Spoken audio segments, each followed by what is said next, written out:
मनाचा कौल आणि आयुष्याचा तोल ज्याला जमला तो कधीही कोसळत नाही. मला कोणाच्या आधाराची गरज नाही, कारण मी माझ्या आयुष्याच्या पुस्तकाची पानं माझ्या कष्टानं लिहित आहे. माणसाजवळ पत हवी, ऐपत हवी, दुनियेला ठोकारण्याची जिकर हवी, मग ही दुनिया तुमचं कौतुक करते. प्रत्येकातच दुःख पचवायची शक्ती नसते, पण दुःखातही हसण्याची कला फक्त स्त्रीकडेच असते. सर्वात जास्त तारेवरची कसरत तर लग्न झालेल्या पुरुषांनाच करावी लागते.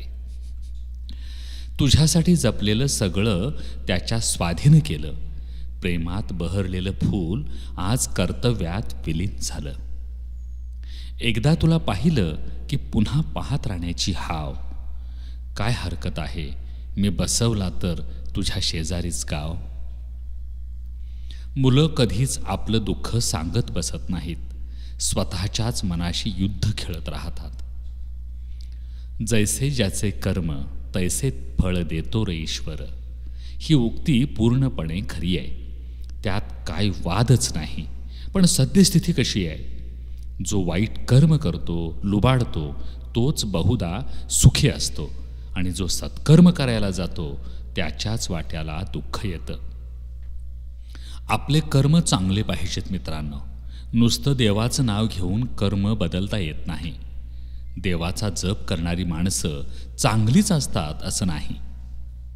मैत्रीत न पटणाऱ्या गोष्टींकडे दुर्लक्ष करण्याची शक्ती मिळवायची असते.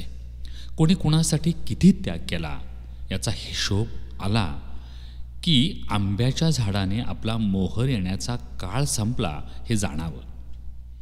जे तुमचे असतात ते व्यस्त नसतात, आणि जे व्यस्त असतात ते तुमचे नसतात. आयुष्यातील काही स्वप्न पूर्ण होतात, तर काहींना पूर्णविराम द्यावा लागतो. जेव्हा स्वतःला माहीत असतं आपण बरोबर आहोत, मग उडत गेले लोक आणि त्यांचा दृष्टिकोन. काही भावना खितपत पडलेल्या आहेत, अडगळीतल्या डायरीप्रमाणे. ना कोणास वाचण्यास वेळ आहे, ना कोणास ऐकण्यास वेळ आहे.